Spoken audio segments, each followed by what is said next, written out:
There's just no queen like a vegan queen. Oh, hello everybody. It's me, that there Gemini. And Miasma, her errant daughter. And together we are the Vegan Queens. You know what? If you're going to be a queen, be a vegan queen. Vegan queen. Says it on our merch. Link down there in the description. Miasma. Yes, love. We've got to confess. Oh, I feel awful. I feel a fool. If I'm honest, I feel a traitor to my country. I know that Paul told you recently on a recent live that he'd heard some kind of garbled phone call from me. You know, saying that we'd be back very soon. Now, what he didn't know is when I made that phone call, I was clinging to the underbelly of a Boeing 737 trying to get to the bloody Majorca. The shame of it all. What happened was, viewers at home, we were trying for New Zealand, but they weren't flying there at present, so we thought, well, Majorca will do in a pinch. So there we are, clenched at other side. What happens? My dicky bell flares up, doesn't it? I've had a lot of trouble with that ever since Gina G released Who Are Just a Little Bit. And suddenly I needed to go, didn't I, love? And the next thing you know, it were like a Poundland Niagara Falls. You were screaming, I were crying. It were awful. Well, people forget, you see, the pilots have got a camera on the underbelly, and we were alright, we were tucked into landing gear bays. But, you know, when he sees this brown waterfall pouring out at back left side. It was tan. But anyway, we got arrested, we got done. We were rumbled. We barely made it out of Cardiff, if you know the truth. Do you know though, we spent a lovely time with all these lorry drivers, kept moving along the line. Oh yeah. Yeah, gorgeous, you know. It were like a roller coaster in slow motion. So you got the movement, but not too much, which were nice because we got out and got some chips at one point, and that were a highlight. Anyway, here we are, back. We're back. Back in throes of Oudham and Rochdale. And here to talk to you about the new year. Oh, why are you wearing purple, Gemini and Miasma? Can I ask you? Well, why could that be? Well, some of you may have noticed that very recently a lovely young man called Joseph Bargen you shady cat. was inaugurated as the 46th President of the United States, and by some miracle of modern science, Kamala Harris, not only black but a woman, is the Vice President of the United States of America. And she wore purple. Michelle Obama wore purple. Hillary Clinton wore purple. Elizabeth Warren had accents of purple on that day. And you might ask yourself, why was that? Why was that? Do you want to say the first part, why it was, Miasma? Well, I would, love, I would. So, as we know, purple is one of the major colours in the suffragette flag. Hey there, sister suffragette. And possibly votes more for importantly, women, give them the vote. Votes for women. Sorry, go on. When you put red and blue in a pot together and make them have a conversation, and they learn that they mix really well, it only makes bleeding purple, doesn't it? Exactly. And I think it was not only a salute to Kamala wore an outfit by two black designers. Fabulous. Live the values that you espouse. Yeah, and you know, in this country as well, don't forget, we're red and blue over here. It's time for a bit of purple. It is time for a bit of purple. And would that our cabinet, reflecting full racial diversity, was peopled with better candidates. I mean, if we got James Cleverly, that's Trades Description Act, Priti Patel, Rishi Sunak, don't want to swear, kids, but, you know, fudging hell. You know what I mean? Sometimes you have to. Sometimes you have to, don't you? I would also like to point out, which I love, because as you know, as Miasma, I often ride Stuart's coattails, and he spends a lot of time, or he did, in Liverpool. And do you know, their wheelie bins are purple and all. Ah. They are. And do you know why? Do you know why that is? I don't know if this is an urban legend or it's true, but I suspect it's true. Because of the big rivalry between Everton and Liverpool. Yeah. They didn't want to do a blue bin or a red bin because it looked like favouritism for one of the teams, so they did both. See, purple. Purple's a very powerful colour. Even in colour psychology, purple's, you know, very powerful colour. I love purple. Anyway, so here we are in 2021. Trump's gone. Biden and Kamala are in. America. So much has happened, though. Yeah. It feels great to get rid of a yellow-haired, self-serving moron. UK. Yeah, I bet it does. We're still mired in a bad episode of Casualty. Forced to put up with, you know, the machinations of a Poundland Mephistopheles and his cabinet of freaks. What's going on, love? What's going on? And of Well, course, we know what's going on. and you know, we're still in lockdown. Still, I mean, that's a good thing. I'm not complaining about that at all, because if we need to be in lockdown, full stop, we need to be in lockdown. That's it. But people, the constant complaints about it from people, and these new variants all over the place. Oh, there's a South American one in there. There's a Brazilian one. I know that's I tell you what, love. generally the same kind of geography, but you know, Do you know what, love? They're springing up like Drag Race spin-offs. it's shocking. Aren't they? Speaking of Drag Race, Drag Race, frack for oil, Drag Race, and be a right old cow. I don't know what that was. it's a bit much at the moment, isn't it? There's two series on at the same time. It's a little bit of overkill, and I think, unfortunately,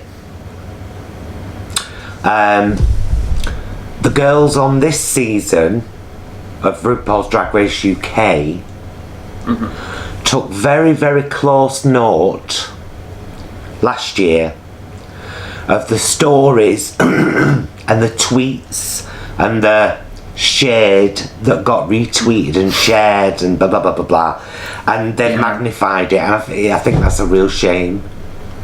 I do, because I think we were talking, weren't we, on the underside of that plane, briefly in snatch statements. About how what we liked a lot about the first season of Drag Race. This is UK, by the way. Season 13 of American one. Not that fussed at the moment, to be honest. I think they're playing silly beggars. But I was really looking forward to UK, because I do believe we do drag differently, or we look at drag differently. Yeah. And what I've always quite liked about the UK is there's been a bit of representation of that. But the thing with first season were, me and her said, we loved the girls, generally speaking. There were a lot of sisterhood, there were a lot of support. Yeah, they had rows. We have rows over piccalilli and mustard and stuff. But at the end of the day, we've got each other's backs. This year, I don't know, and I know there's editing and blah, but there's a bit of bitchiness, a bit of nastiness that's been on. Backbiting and putting folk down, and I don't like it. That's how the American one has kept it's the soap opera thing, isn't it? Yeah.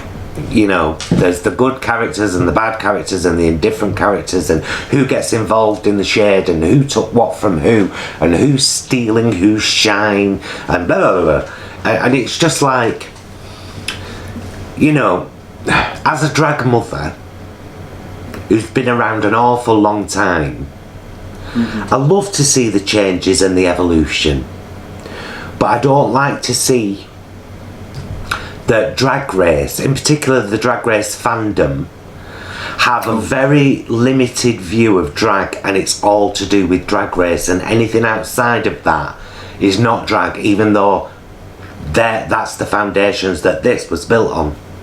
Do you know what I mean? No, I absolutely agree. It's like going into an art gallery and saying, well, if it's not a Picasso, then it don't count. Yeah. You know, but yeah, no, I think you're right, love. And, you know, we're hopeful for this season because we had some interesting contenders in there. You know, with a girl from Rochdale on, if you don't mind. Isn't she fabulous? She's lovely and cute as a bleeding button as a boy, I have to say. She really is. And we watched episode 2 last night and loved her. She was great, wasn't she? She was brilliant. I'm right proud she's on there. I'm like, you go, girl, Miss Lancashire. Yeah. Represent. Why don't it say Rochdale? Why does it say Lancashire? Mind you, they always do the general area, don't they? Well, they do. It's not her fault, but it disappointed me a bit on episode 1 because they had to do this. If you've not seen it, this is not a spoiler, it's just a challenge. They had to do 2 Lukes, they had to do queer icons, and then they had to do 2 people chose Naomi Campbell, which I'm not flush at. Although that does open up an interesting conversation about the lack of people of colour in queer representation, but that's a different conversation we can have later. But you had to do Queen of your hometown, and I was thinking, bloody brilliant, she's going to come as the co-op. She's going to come as Gracie Bleeding Fields, isn't she? Like, come on lads and lasses, factories open again. No, she came as the Red Rose of Lancashire, which was fine, and it was beautiful. But I wanted to see, you know, Gutter Gracie, covered in piss. I wonder if they wouldn't allow her to do that. Maybe. You know, like last year, they stopped Vinegar Tits from doing the underground. Yes, they did, didn't they? Because is it because it's seen as advertising? I wonder. I think it's like a licensed property or something, isn't it? I think TfL were like Transport for London were just like nah. Or whatever, which is stupid really, because it would have been a brilliant advert for them. How many people watch that show? But I'm wondering whether they couldn't get the rights from the estate of Gracie Fields. It could have been, couldn't it? Yeah, you never know with this kind of stuff. It's daft, isn't it? It is daft, but... Well, miasma, I was going to... I'm not doing that airport nonsense again. No, because it was just a malarkey. But I tell you something, kid, I don't think we're going to get away this summer. You know, I think there's been a lot of folks say, because I got an email this morning, you see, from the Tufty Club. No, that's a lie. From Melanie C's official website, you know I'm a fan, ex-Spice Girl, about her rescheduled tour dates, and she's rescheduled her tour for 2022 now. And I think she's really wise, because I think there's a lot of people at the moment being really overly optimistic. Yeah. I totally get it, but they're like, oh, we'll do it in April. I'm like, you will not do it in April. Yeah. You probably won't do it in August. They've cancelled Glastonbury, haven't they, in the last couple of days again. And it's just like, I think we have to face the fact that, without wishing to sound defeatist, this year's going to be another write-off. Yeah, it feels that way. I mean, I was really hoping to tag along with Paul and Jason to Vegan Camp Out, and there's still a little bit of hope back there somewhere that it might happen. But it's the old classic miasma. Prepare for the worst, hope for the best. Exactly. Because it's all you can do, because you've got to be realistic, you know. You have, love. You have, and I think as well, what you have to do in that vein is face up to the reality of your situation with regard to where you're going to place blame. Because like you were saying earlier, there's been a lot of whinging and there and moaning, and I totally get it. I empathise completely. Well, and then there's a lot of people looking at places like Australia and New Zealand going, oh well, they're doing blah blah blah blah blah, they're doing this, they're doing this. And the problem is, I was discussing this with my friend the other day. Well, it's Stuart's friend actually, but I had my glass to her and I was nodding, so that's a discussion. And she was saying the problem is, and it's a cultural thing, is that people don't want to pay up front.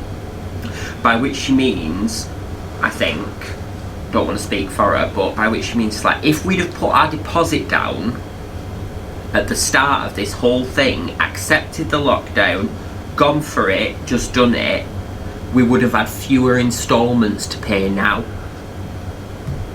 but nobody wants to pay up front, and it goes across the board. Nobody wants to put their money down at the start. They'd rather wait and prevaricate, and in the end you end up paying more. So there you go. Yeah. You know, Bojo and all that shit. Get the businesses going, get the businesses going. That's worked out well, hasn't it? You know, I've seen a reflection. Now, I'm not being nasty about these people because I love them. There's a channel that Paul and Jason watch called Leave Everything and Wonder. Oh yeah. Beautiful Italian couple, Sarah and Luca. They've travelled around the world in a camper van, and now they're back in Italy and they're coping with all this mess in the house and everything. But for the last couple of months, because of the way that lockdowns have been kind of changed around in Italy, they've been to their parents and spent time with them and hugged them. They've spent Christmas together. She's had her brother round, cooking, hugging, you know. And then they did an episode the other night talking about how difficult it is to be in lockdown and to be away from everybody. And I was thinking, hang on, you're moaning about this like it's only happening to you, and you've done way more than most of the people I know. Yeah. Because we're all so wrapped up in ourselves sometimes, and it can be hard to kind of step outside and look around and think, yeah, everyone's going through this. Everyone. Paul hasn't hugged his mother since last March. Not once. Jason hasn't hugged his parents since last March. Not once. I've not hugged the boys. Stuart's not hugged his. That's because they had a fallout. It's not relevant. So no, but you're right. You're right. And I actually think, love, there's some comfort to be found in recognising that it's a collective struggle. Exactly. Not much comfort. No, but if you go, yeah, no, I get you. I get that completely. Because it's something we're going through together. It's something that we can help each other to get through. And it's something that we'll be talking about for years to come. God, do you remember 2020 and 2021 when we lived in the house for all them months? And do you know what I mean? Yeah, exactly. You know. So yeah, look on it as an opportunity to discover new pleasures. That's what I say. I, for instance, have got very heavily into the Great British Sewing Bee. Into what, love? The Great British Sewing Bee. Oh. And also the Great Pottery Throwdown. There's a lot of greats. I think greats is overestimating sometimes, but they're good shows. And it's just like, you know, maybe something I wouldn't have engaged with in the hurly-burly world of here, there and everywhere, you know. But actually, it's lovely, nice bit of gentle watching people do something crafty, what they've got to work at. It's lovely, gentle, peaceful. I think, you know what I mean? I think you have to do that, don't you? You have to lower your expectations of yourself and allow new things in. Yeah. You know, and you might end up finding something you quite love. Right, miasma, I'm going to have to take a little break because I think I might have to change my battery. Alright, love. So, we'll stop that one. Are you ready? Are you ready? I'm ready. Let's stop it. Stop it. I won't betray his trust. I won't betray his trust, though people say I must. I've got to stay true, just.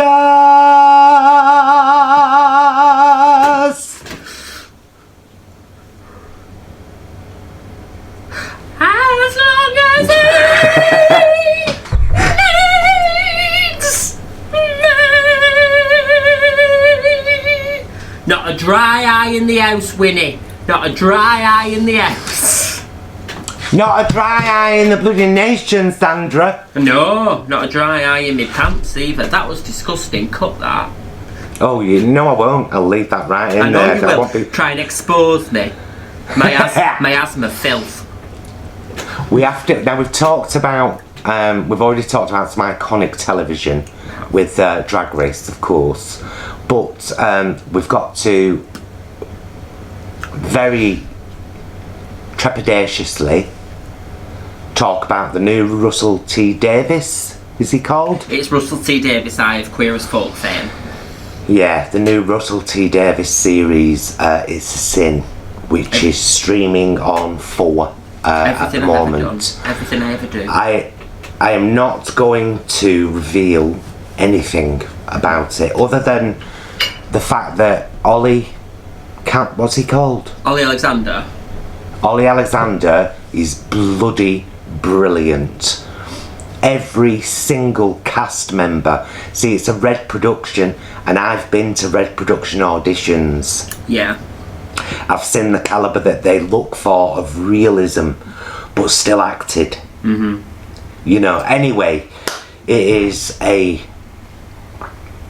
nostalgic, memory triggering, beautiful and horrific capturing of a period of time that we must never forget. Yeah. Yeah. It's a nice way of making, I think, as well, a little bit of reparation, isn't it? You know, for the people who were lost that never had their stories told, they never got their pictures on the news. Miasma! What, love? There's someone knocking at the bloody door. Go and answer it, go and answer You it. You talk for a minute. There's somebody I can't believe I've got to answer the door like There's this. somebody at the door. What's going on with my life right now? It's a mystery, as Toya Wilcox once said. So how have you been? I've only seen one episode of It's a Sin at the moment. I know it's going to be a weepy. But yeah, it's lovely. I'll tell you what, it's really nice. I'm so sorry. Yeah, I'm so sorry, darling. I'm sorry, everybody. Who were it? It's a parcel. A parcel? A parcel come knocking at the door. Stop I don't know. Wait a minute, Mr. Postman. So anyway, highly recommended. I've only got up to episode 3 so far. So 2 more to watch with the boys. And I saw that Paul had a very emotional reaction to it because he was there. Yeah. At that time, it starts in 1981. Paul was there. Yeah. And he was working as a young rent boy. Miasma was but a fart in a cortina. And history was happening. You know. Crazy. Anyway, you know, if you love a good drama and you love a good bit of acting that tells the truth of a story, aspects of which you may never have heard before and never have seen before, and you might not even believe that was really happening, but believe me when I say it was. It was. And of course, the really strange thing about it, although the series is about it's about the introduction, and I don't mean that like somebody introduced it, the introduction of HIV/AIDS into society. It's